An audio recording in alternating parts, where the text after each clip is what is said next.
Salam əziz izləyicilər. Bu gün biz sizə fe'lin təsriflənməyən formaları haqqında danışırıq. Fe'lin təsriflənməyən formaları şəxsi və keymiyyətə görə dəyişə bilmir. Yəni bunlar şəxs xəbəri şəkilçisi qəbul edə bilmirlər. Bunlara aiddir məstər, fe'li sifət, fe'li bağlama. Məsələn, danışaq məstərdən. Məstərin şəkilçisi maq-məkdir. Bunun üzərinə şəxs xəbəri şəkilçisi artırmaq olmaz. Məsələn, demək olmaz ki, mən yazmağam, biz yazmağıq, sən yazmaqsan, siz yazmaqsınız və s. Yəni, görürsünüz bu şəkilçiləri bunların üzərinə artırmaq mümkün deyil. İndi biz danışırıq məstər haqqında ayrıca. Deməli, qeyd etdik ki, məstərin şəkilçisi maq-mək şəkilçisidir. Sualları isə nə etmək, nə olmaq.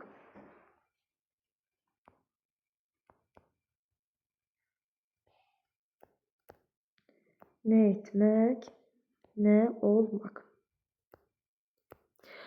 Yəni, danışmaq, nə etmək, gülmək, nə etmək, razı olmaq, nə olmaq, daxil olmaq, nə olmaq və s. Bəzən məstərin şəkilçisi ma-mə olaraq da düşünülə bilər. Bu nə zaman olur? Özündən sonra mənsubiyyət şəkilçisi gələrsə. Məsələn, onların danışması.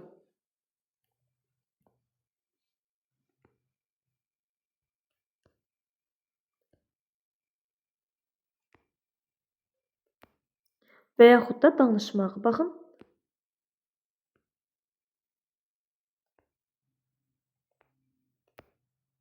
Eyni mənaya gəlib çıxır. Yəni, burada ma inkar şəkilçisi deyil, məstərin şəkilçisidir. S isə mənsubiyyətdir. Burada diqqətli olmalıyıq. İndi isə danışırıq nədən? Qeyd etdik ki, danışmaq, gülmək, gəlmək, getmək, baxmaq, görmək, razı olmaq, daxil olmaq və s. Yəni, bunlar nə etməli, nə olmaq sualına cavab verirlər və məstər hesab olunurlar. Yəni, hərəkəti başlanğıc formada bildirirlər. Lüğətlərdə fe'llər məstər formasında qeyd olunur. Necə ki, isimlər adlıq halda qeyd olunur, kitab, dəftər, qələm və s. Fe'llər isə məstər formasında qeyd olunur. Yəni, oxumaq, gəlmək, getmək, baxın bu formada qeyd olunur.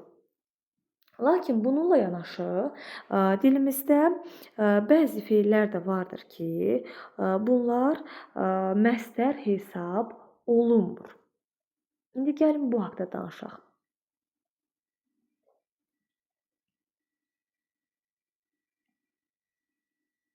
Daha doğrusu bunlar ümumiyyətlə bəziləri heç fe'l deyil. Yəni isim ola bilər, əsas nitq hissəsi olaraq digər nitq hissələri hesab oluna bilər. Daha çox isim kimi götürək biz bunları. Bunlar hansılardır? Qarmaq sözüdür. Bax, bu bütöv kökdür. Qar və qarmaq arasında əlaqə yoxdur. Qar ümumiyyətlə, daha doğrusu qarmaq sözünün mənası bir şeyi asmaq üçün yuxarıya doğru əyilmiş çəngəldir və yaxud da balıq tutmaq üçün istifadə olunan tilov kimi də işlədə bilərik. Bu bütöv kök hesab olunacaq. Və yaxud da toxmaq sözü, toxumaq demirəm ha. Toxmaq deyirəm. Tox və toxmaq arasında əlaqə yoxdur. Bu da bütöv kökdür. Bu deməli dəyənək mənasındadır, çomaqdır. Yəni ağacdan yonulmuş iri başlı çəkic mənasındadır. Sonra kömək sözü. Təbii ki, kö sözü yoxdur, bu bütövdür. Çomaq sözü. Barmaq sözü. Bar və barmaq arasında heç bir əlaqə yoxdur. Bunlar sadə isimlərdir. Yəni biz bunları məstər hesab etmirik. Eyni zamanda başqa bir feillərimiz var. Onlar hansı feillərdir? Bunları biz feil həm də isim kimi düşünə bilərik. Qazmaq və yemək sözlərində biz bunu görə bilərik. Yazaq bura. Qazmaq. Baxın. Əgər plovun qazmağından söhbət gedirsə, qaz sözün köküdür. Maq burada feildən isim düzəldən leksik şəkilçidir. Biz bilirik ki, qazmağı, yəni plovun alt hissəsində olur. Onu qazıb çıxarırıq, belə deyək məcazi mənada. Ona görə kök və şəkilçi arasında əlaqə var. Amma torpağı qazmaq nə etmək? Torpağı qazmaq. Bax, bu məstərdir. Nə etmək sualına cavab verir.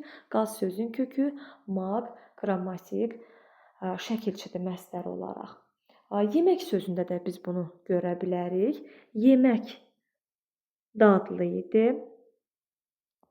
Yəni burada xörəkdən söhbət gedir. Bu əşyadır, isimdir. Feildən burada mək şəkilçisi vasitəsilə isim düzəlib. Amma məsələn, meyvə yemək xeyirlidir. Belə versək,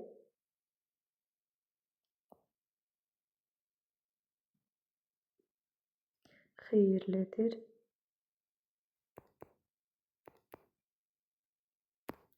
Y sözün köküdür. Mək məstərin şəkilçisidir. Bu şəkilçi qrammatik şəkilçi hesab olunacaq. Sonra verə bilərik çaxmaq sözünü.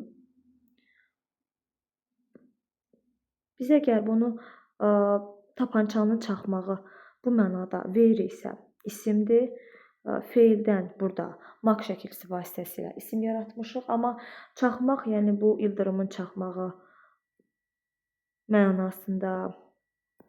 Məsələn, qədim insanlar ağacları bir-birinə toxunduraraq od əldə edirlərmiş. Yəni həmin o çaxmaq bax bu mənada qrammatik şəkilçi hesab olunacaq və bu olacaq məstər.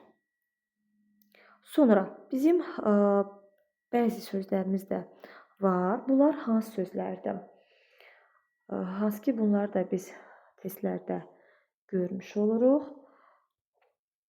Oymaq və yumaq sözləridir. Bu sözlərdə toxunmaq istəyirəm. Oymaq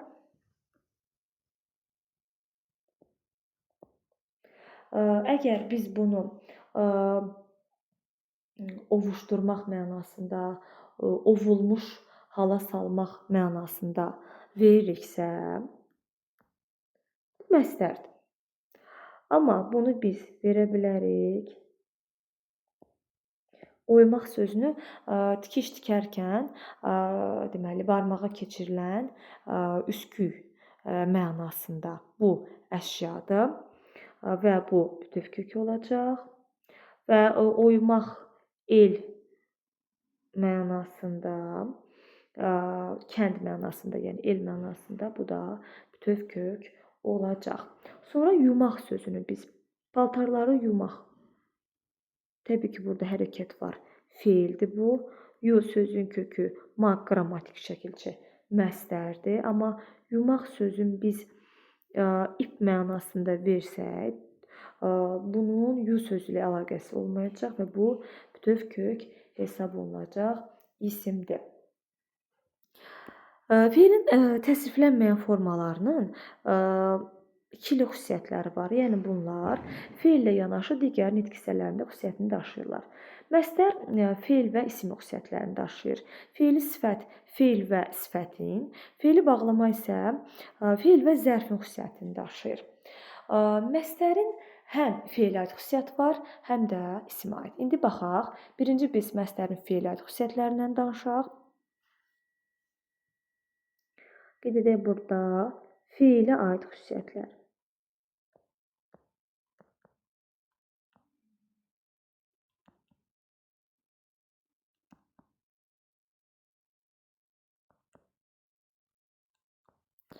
Aha, məstərin fe'liyyat xüsusiyyətləri nədir? Təbii ki, məstər də fe'l kimi hərəkət bildirir.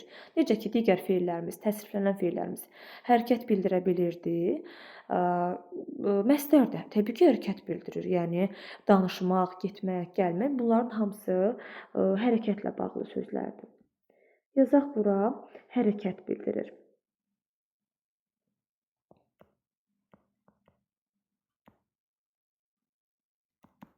Sonra ikincisi təsdiq və inkarda olur.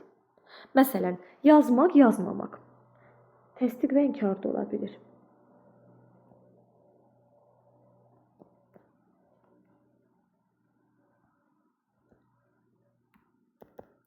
Yazaq bura. Yazmaq, yazmamaq.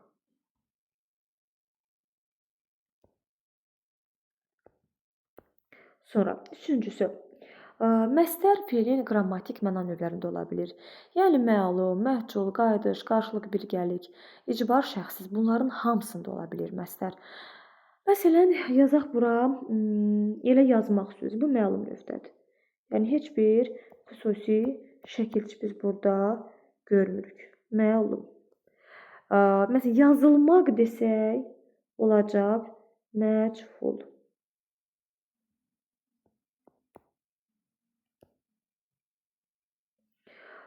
Yazışmaq desək qarşılıq birgəlik.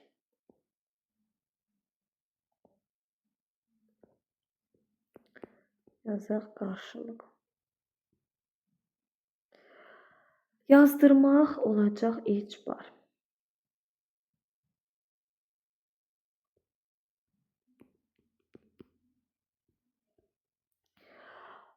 Biz fe'li dəyişməliyik. Şəxssiz və qayıdış növ vermək üçün yaz fe'li işə yaramır. Baxılmaq verə bilərəm mən qayıdış növ olması üçün. Üzr istəyirəm, şəxssiz təbii ki. Şəxssiz. Və qayıdış olması üçün də verə bilərəm görünmək. Öz-özünə görünür bir şey. Kimsə gətirib onu gözümüzə belə deyə də yerləşdirmir. Görünmək, qayıdış. Bu şəkildə ola bilir. Və bir də məstər ətrafına söz toplayıb tərkib yarada bilir. Tərkib yaradır. Məsələn, oxumaq sözündən öncə, yəni həmin sözün sol tərəfinə ən azı bir söz gəlməlidir. 2, 3, 4, 5 söz də ola bilər və bu sözlər həmin məstərlə məna və qrammatik cəhətdən əlaqəyə girməlidirlər ki, tərkib yaratsınlar. Oxumaq məstərdir. Dərs oxumaq, dərslərini yaxşı oxumaq, dərslərini hər gün oxumaq.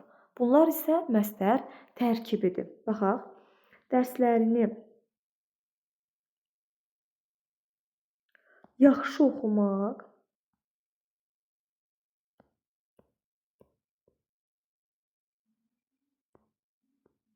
hər bir şagirdin borcudur.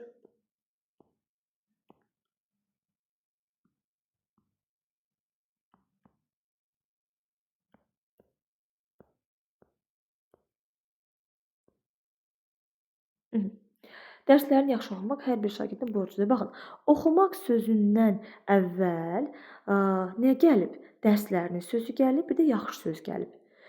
Bu sözlərin hər ikisi oxumaq sözü ilə bağlanıb, məna əlaqəsinə daxil olub və bunlar məstər tərkibi hesab olunur. Sözün qarşısında, yəni sol tərəfində söz gələn kimi biz deməyək ki, hökmən bu tərkib yaradıb. Xeyr, əgər bunların arasında məna əlaqəsi yoxdursa, nə olsun ki, bundan öncə gəlmiş, yəni qarşısında gəlmiş sözdür, ətrafında gəlmiş sözdür. Yenə də məstər tərkibi hesab olunmayacaq. Məsələn, mən oxumaq istəyirəm.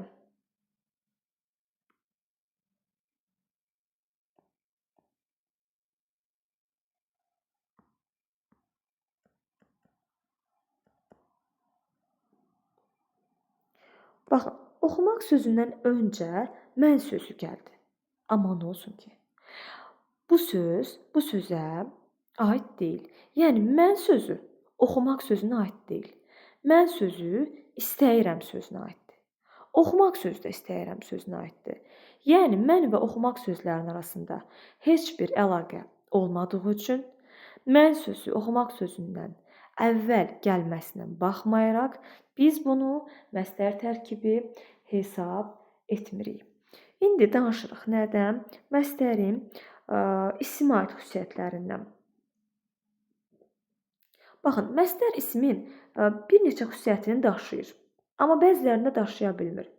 Məsələn, ümumi və xüsusi isim ola bilir, amma məstər ümumi və xüsusi ola bilmir. Məstər konkret və mücərrəd ola bilmir, hansı ki isim konkret və mücərrəd ola bilirdi. İsim tək və cəm ola bilir, amma məstər tək və cəm ola bilmir və s. Yəni bunu biz işlətdikcə görmüş oluruq. Qeyd edək ismə aid xüsusiyyətləri. İsmə aid. Deməli, necə ki isim əşyanın adını bildirir, məstər də hərəkətin adını bildirir və nə sualına cavab verir. Baxın. Həm nə etməyi, nə olmaq sualına cavab verir. Bu feilə aid xüsusiyyətindədir. Hərəkət bildirir. Amma ismə aid xüsusiyyətlərində nə sualına cavab verir. Danışmaq deməli gümüşdürsə, susmaq qızıldır. Nə gümüşdür? Danışmaq. Nə qızıldır? Susmaq. Məsələn, yazaq bura susmaq. Gəlin indi buna sual verək. Nə? Qızıldır. Buna nə etməkdə sualını verə bilərəm, nə sualını da verə bilərəm. Məstər mənsubiyyətə görə dəyişir. İsimdə də bu xüsusiyyət var təbii ki. Mənsubiyyət yazaq. Qısa yazıram. Mənsubiyyətə görə dəyişir. Yəni, birinci, ikinci, üçüncü şəxslər tək və cəminin mənsubiyyətini qəbul edir. Baxın, mənim oxumağım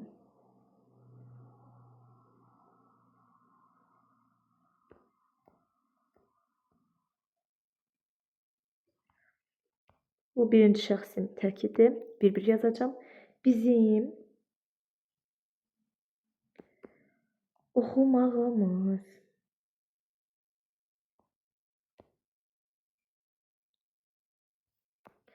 Sənin oxumağın.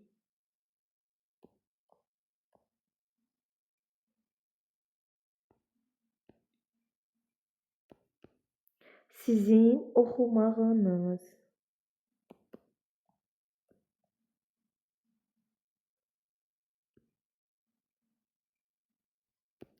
Onun oxumağı.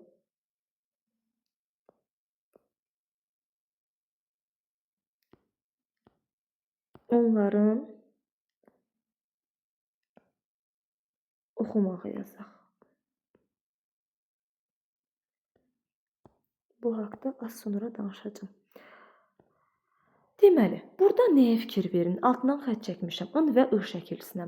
Biz bilirik ki, bunu isimdə dəfələrlə demişik ki, in yenə onun şəkilsi həm ikinci şəxsin təkinin mənsubiyyət şəkilsidir, həm də yiyəlik hal şəkilsidir. Necə ki, isimdə biz bunu fərqləndirirdik, məstər şəkilsi qəbul edəndə də o şəkildə fərqləndirəcəyik. Sənin oxumağın xoşuma gəldi. Baxın, oxumaq sənə aiddir. Bu, burada in olacaq nə? Mənsubiyyət şəkilsi. Amma oxumağın faydası, oxumağın olacaq burada nə? Yiyəlik hal. Eyni zamanda I, U, Ü şəkilsi üçüncü şəxsin təkinin mənsubiyyət şəkilsidir və təsirli hal şəkilsidir. Burada isə onun sözü köməyimizə çatır. Onun sözünü verə biliriksə, bu hərəkət kiməsə aiddirsə, bu mənsubiyyətdir. Onun oxumağı hamını heyran etdi. Onun oxumağı, baxın, oxumaq ona aiddir. Bu mənsubiyyətdir.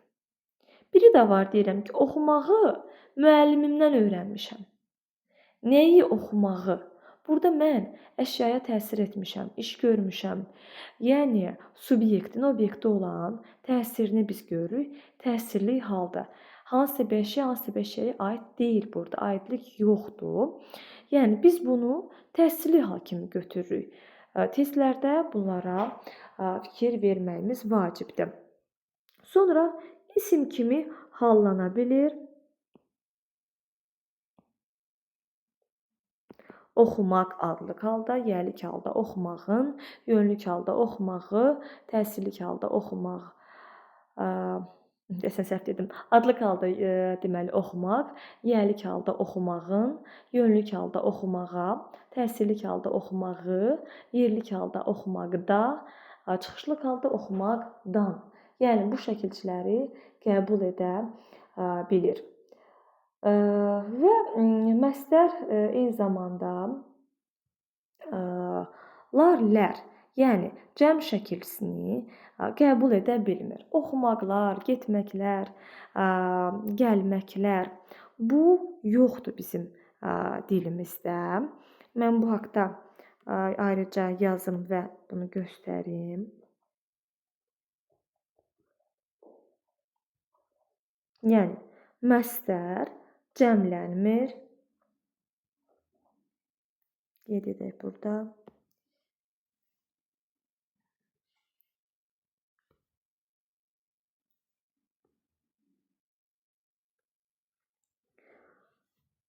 Cəmlənmir.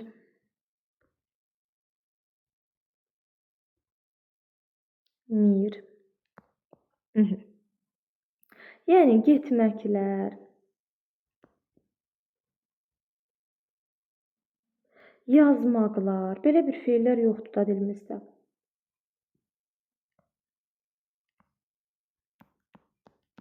Müəllim, bəs onların oxumaqları, onların yazmaqları fe'li var axı. Bəli, var. Onların oxumaqları. Üçüncü şəxsin cəminin mənsubiyyətində biz bunu belə işlədirik. Lakin bu norma pozuntusudur. Yəni bu qrammatik normanın pozuntusu halıdır. Yəni əslində biz bunu belə işlətməməliyik. İşlədiriksə də qrammatik normanı pozmuş hesab olunuruq. Bir də məstər şəxs xəbərli şəkilçisinin hamısını qəbul etmir. Üçüncü şəxsin təkini istəyir. Dır, dir, durdur. Baxın. Yalnız dır, dir, durduru qəbul edir. Digərlərini təbii ki, qəbul edə bilməz. Məsələn, birinci şəxsin təki aməm, cəmdə ıqıq, ikinci şəxsin təki sansən, cəmdə sını, sini, sunusunuz. Bunlar təbii ki, qəbul edə bilmir. Məsələn, mən yazmağam, biz yazmağıq, sən yazmaqsan, siz yazmaqsınız. Bu kimi fe'llər yoxdur da dilimizdə. Amma dır, dir var. O da necə olur? Məsələn, arzum ali məktəbdə oxumaqdır. Belə olsa olar. Yəni burada dır-dir şəxs xəbəri şəkilçisini verə bilərik. Məstərlə bərabər. Sonra məstər qoşmalarla işlənə bilir. Bu da onun ismə aid xüsusiyyətidir.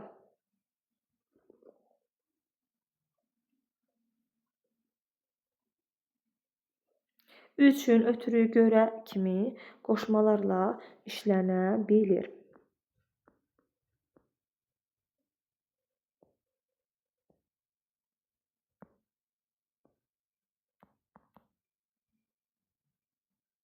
Baxın, oxumaq üçün,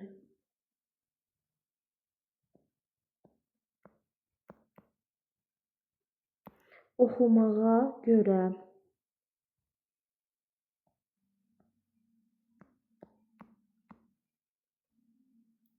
oxumaqdan ötürü,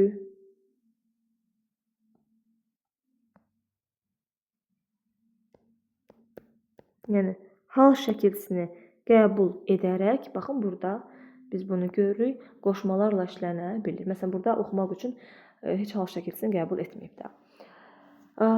Sonra məstər də isim kimi adətən cümlədə mübtəda olur. Bəzən şəxs xəbəri şəkilçisi qəbul edib xəbər də ola bilir. hal şəkilçisini qəbul edib tamamlıq da ola bilir. Amma ən çox mübtəda ola bilir, xəbər ola bilir. Yəni bu xəbər olanda ismi xəbər olacaq və tamamlıq ola bilir. Gəlin yazaq.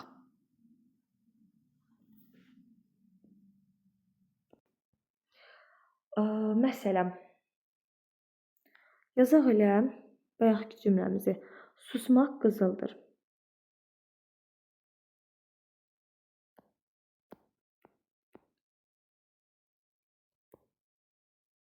Qızıldır nədir? Nə? Susmaq. Baxın, oldu bu mübtəda. Xəbər də ola bilir. Məqsədimiz oxumaqdır. Baxın, şəxs xəbəri şəkilçisini qəbul edən kimi oldu xəbər. Məqsədimiz oxumaqdır. Nədir? Oxumaqdır. Oldu xəbər. Tamamlıq ola bilir. Hal şəkilçisi qəbul edib. Yəni biz burada adlıq və yiyəlik haldan başqa digər halları görə bilərik. Təsirlik, yönlük, yerlik və çıxışlıq. Oxumağa marağım var. Həvəsim var.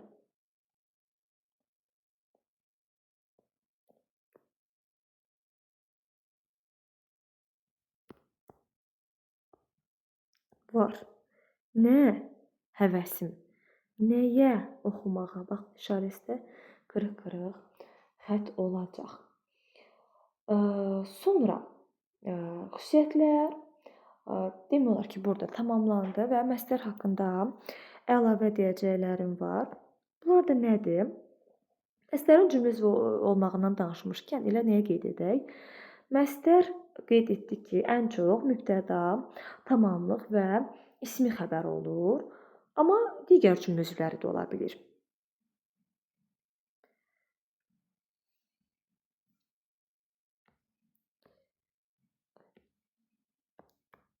Bu hansı cümlə üzvləri olmaqdan burada söhbət gedir?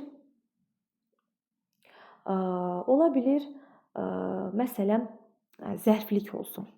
Zərfliyin də müxtəlif məna növlərində çıxış edə bilər. Məsələn, ola bilir, səbəb zərfliyi olsun. Oxumaqdan,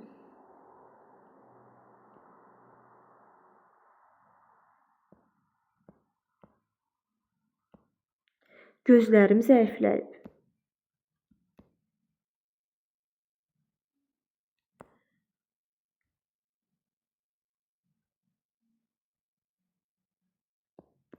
Zəifləyib, nə edib? Nə? Gözlərim. Nə üçün? Oxumaqdan. Baxın, burada dan dən şəkilçisi ilə işləndi, səbəb zərfliyi yarandı. Nə üçün? Oxumaqdan. Yəni bu hadisənin səbəbini bildirir. Yəni bu insanın gözünün zəifləməsinə səbəb oxumaqdır.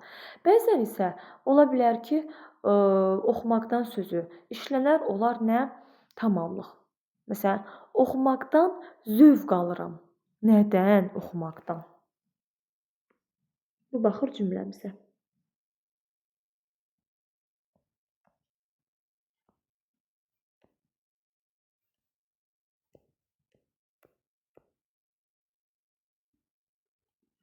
Zövq alıram. Nədən? Oxumaqdan. Bu şəkildə. Sonra ola bilir məqsəd zərfliyi olsun. Oxumağa gəlmişik. Biz bura oxumağa gəlmişik.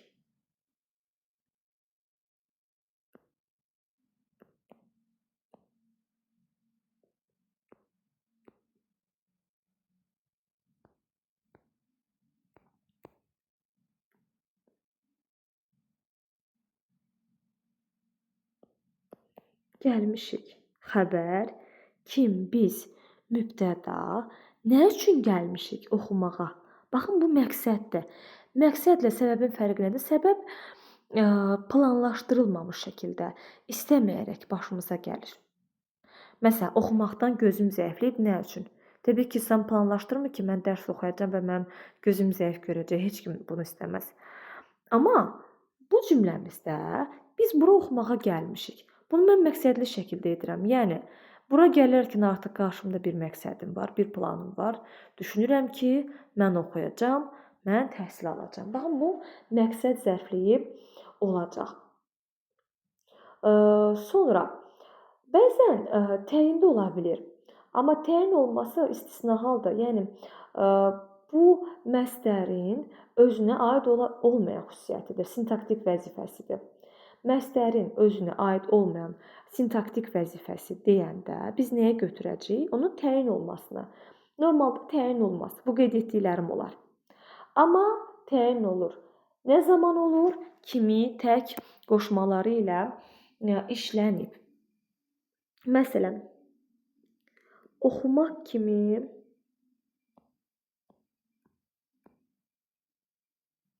vəzifəmiz var.